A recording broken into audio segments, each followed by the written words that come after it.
Let's talk PRUSIKS. A PRUSIK is a knot, technically, not really a piece of equipment, but you can buy pre-made pieces of rope called PRUSIKS. This one here is one by Beal, and it is a 5.5 millimeter prusik. This is a 6.8 millimeter hollowblock, also a prusik. And then there's this. Not a loop, just two loops in it. And this is an 8 millimeter VT prusik. We're going to go through what each of these does and how to use them. First, the standard prusik. It has this big chunky sewn together part in it, and that will get in your way if you don't do it right. So I like to leave it up towards the top. The best way to do this is to start with a half hitch. So you want to half hitch this onto your rope. That's your half hitch. And you still have this at the top. At this point, you will simply feed this through your half hitch 2 more times, keeping it all through the center. Right there. Spread it apart again. Back through the half hitch again. And now we dress it up.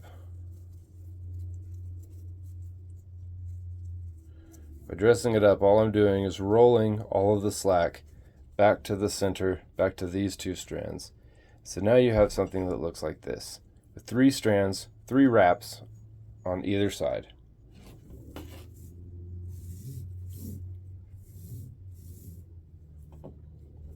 If it slides, dress her up some more.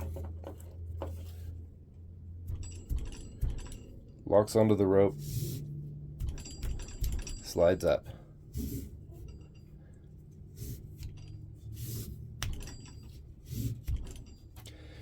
This one's nice because of how long it is. It gives you plenty of room to clip into this and keep it away from any rappel device. And this is what I use for a safety if I'm belaying or rappelling with an ATC or something that's not an auto-locking device. Something like this right here. If you have a device like this that does not automatically lock, you can use one of these as a backup during a rappel in case you accidentally let go of the brake strand. This will grab and keep you from falling all the way down.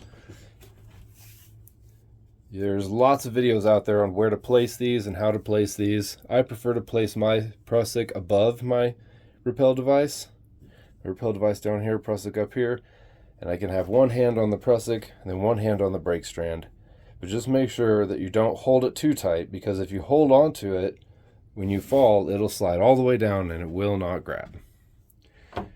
Next, we're going to talk about the hollow block. I don't know if you can quite see in this video, but this is a rectangular shaped braid. It works very similar to the regular prusik. Half hitch, keep your stitch together side up at the top.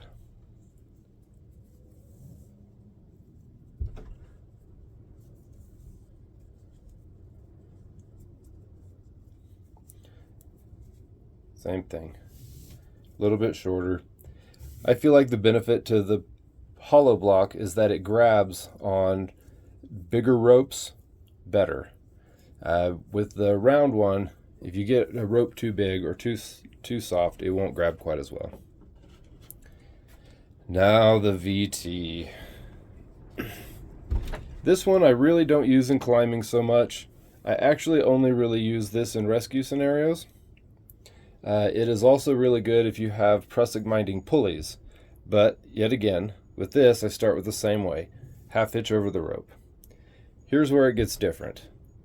With this one, you want to take one side, slide it all the way up, and give yourself some space. Now this side, you want to get 6 wraps.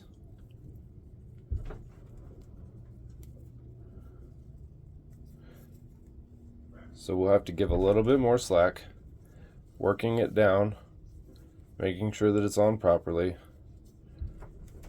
Every time you apply a prusik, you have to dress it as you go. So this isn't new or weird.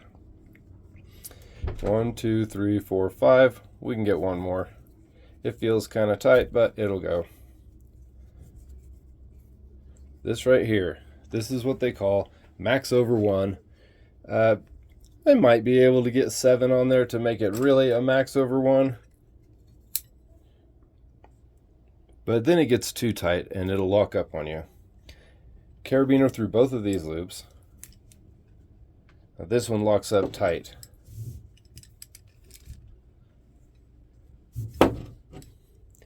This is a max over 1 or a 6 over 1 VT prusik.